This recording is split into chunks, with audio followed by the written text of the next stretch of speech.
Greetings viewers, welcome back to the channel. In today's video we are back working on the 2005 STi. This is the 180,000 mile survivor car. Going to be going over a few repairs today, hopefully. It's lunch break right now and everybody's out of the shop, so hopefully I'll have peace and quiet to film really quickly. Hopefully I'll get done with all this. I'm pretty sure I won't, but we'll get as far as we can get. The front left ball joint is bad in this car. It is busted and loose. So we're going to be putting a new ball joint on the left front corner. Power steering pump is covered in power steering fluid, which for a Subaru of this vintage is GM Dexron transmission fluid.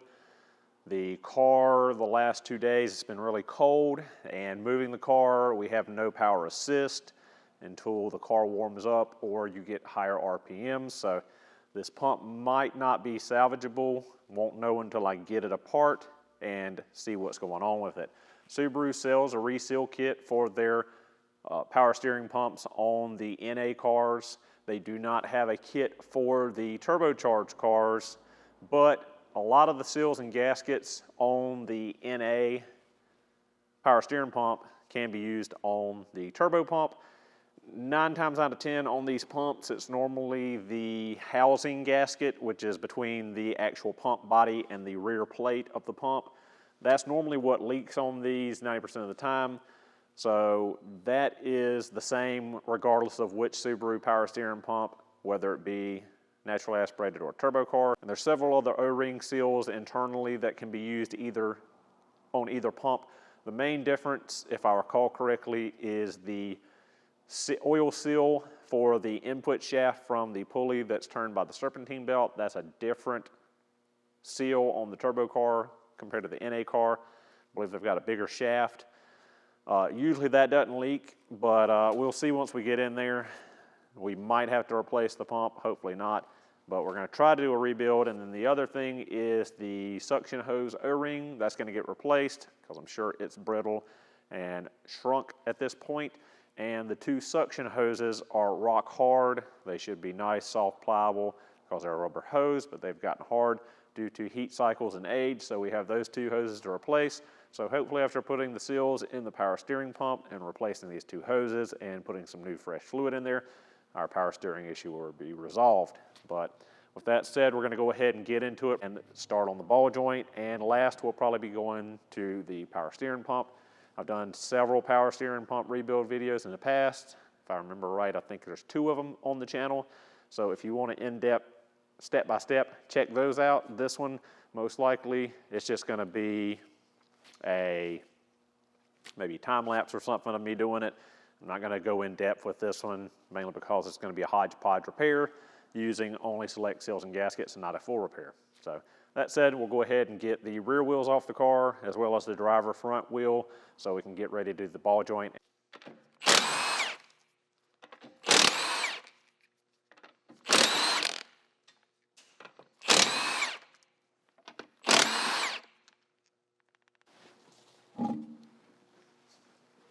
Put this pry bar between the spindle and the control arm.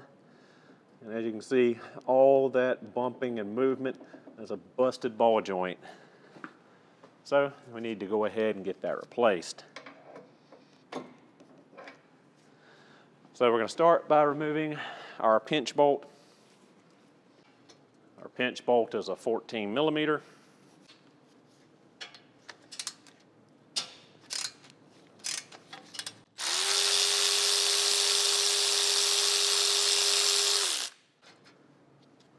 Pinch bolt out. Now we'll take the long pry bar, place it as we had it before, and hopefully pop the ball joint out of the spindle. There's not a lot of rust on this car, so we should be able to pop it out fairly easily. Oh, before I forget, we need to go ahead and disconnect the sway bar end link here. Also a 14 mil. So to get the sway bar end link loose, for some reason Subaru got aggravating. We need a pass-through socket, 14 millimeter, and a 5 millimeter hex that goes inside the center of the sway bar end link to hold it still while we take the nut loose.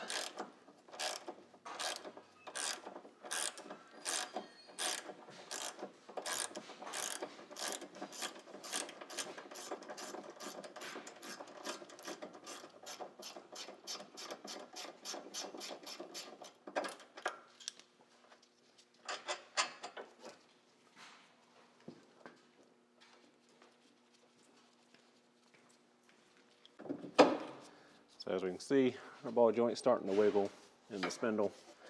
Should be able to pop it out of there.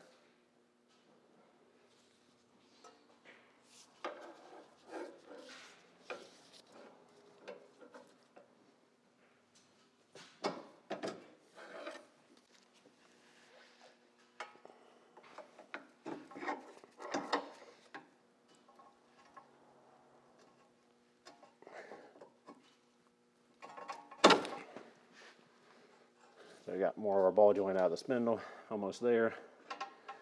Just getting stuck from sitting so many years.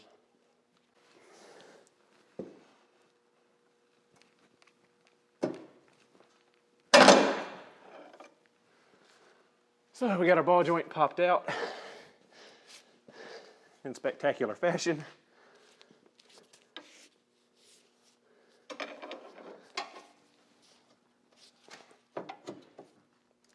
Now we got to do, remove our cotter pin, move our bottom nut, and pop this ball joint out, put the new one in, and tighten it up to specification.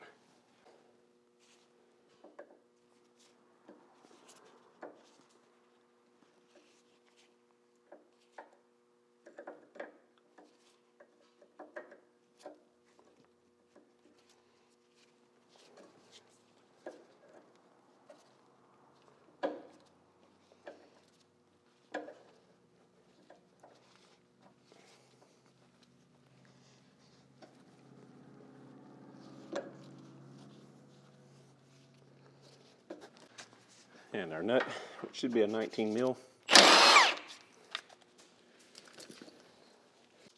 The easiest method here will be to put a pickle fork here, pop out that ball joint since it's already busted all to pieces.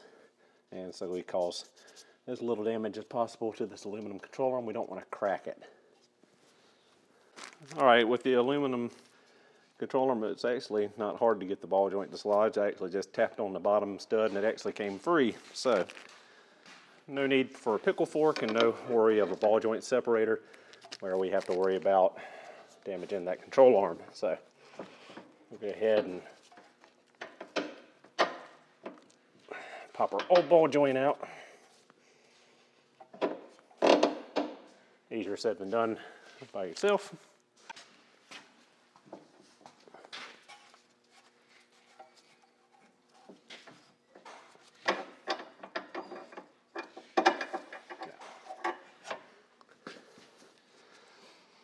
All right, so our ball joint is the regular ball joint every other Subaru uses, which is part number 20206AJ000. We just have this cone that we got to knock off and put on the ball joint before it goes in the aluminum control arm. All right, so knock the little cone off of there. Just use the pickle fork. We'll slide it up on our new ball joint before we install it.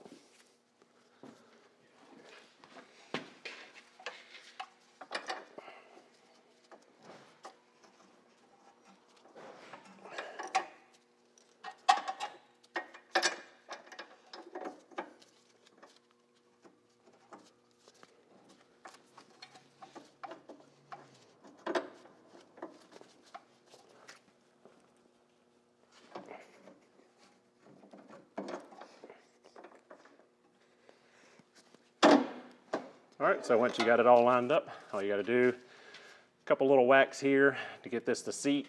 Put your pinch bolt back in, torque to spec. Put your castle nut back on, torque to spec.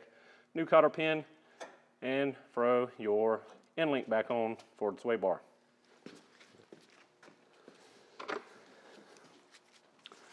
So we'll just give a couple taps.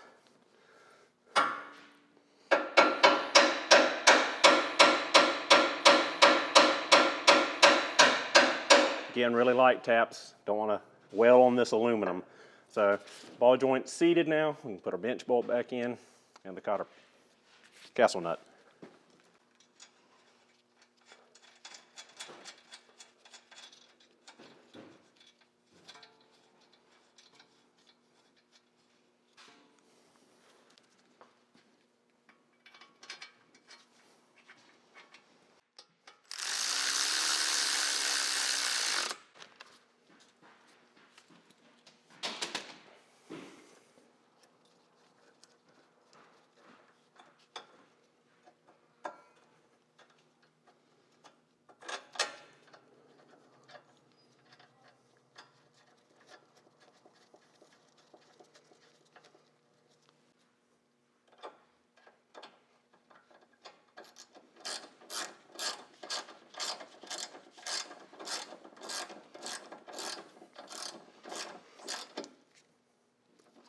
Probably about time for some sway bar end links. These are kind of shot, but that'll be a different video.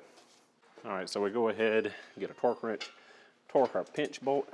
Factory spec for it is 50 Newton meters.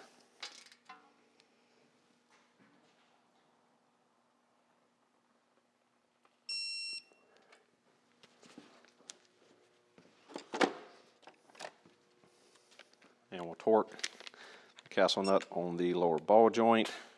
Spec on it is 30 Newton meters. For the steel control arm, it's 40 Newton meters, but this is an STi and having an aluminum control arm, we only torque it to 30.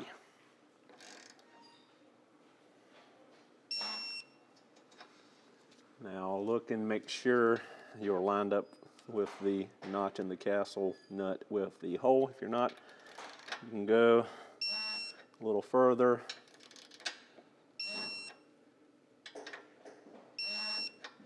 Until you got a clear line of sight to put your cotter pin in. Torque for your sway bar end link is 45 Newton meters.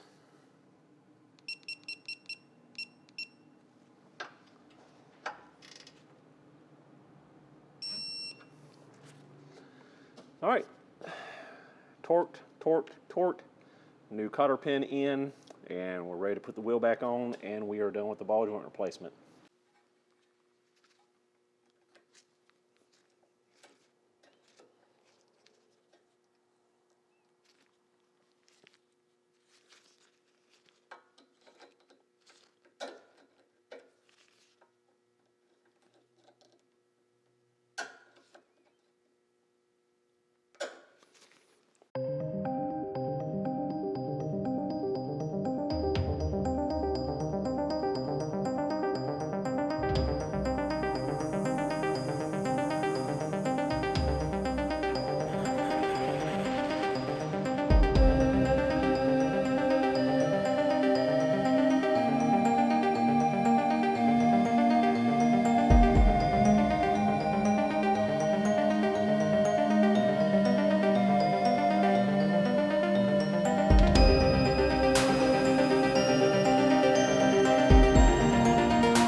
All right, guys, sorry you didn't get to see a lot of the power steering pump rebuild. Like I said, it wasn't going to be a step-by-step. And I had an old friend come in the shop while I was working on it, so I didn't record reinstalling it in the car. Had a couple of these old brittle vacuum lines break, taking the power steering pump out, so I had to go to the parts house and get some generic vacuum and fuel hose to replace those lines. Got the new suction hoses on, got new fluid in it, got the belt back on. Of course, everything's back as it should be. Ran the car, bled the air out of the system, checked it for leaks. Everything seems to be okay. New brakes are on, new ball joints in, so this car is ready to go. Supposed to be a buyer coming for it tomorrow, so this will most likely be our last video on this particular 2005 STi. This is not me selling this car. Car belongs to a car lot. I was just doing the few things they wanted done to it before it was sold. So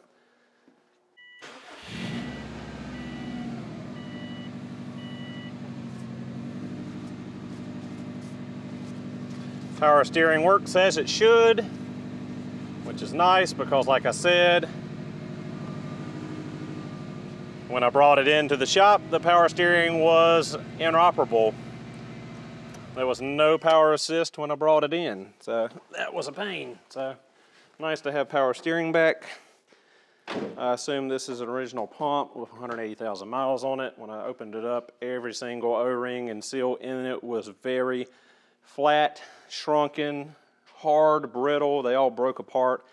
So as you saw, I'm assuming I'll make it a time lapse of me going through it because I didn't, like I said, go through the whole thing, but replaced all those seals and O-rings and things, and we are good to go, it seems. So with that said, thank you for watching. Hope you enjoyed, and I will see you in the next video.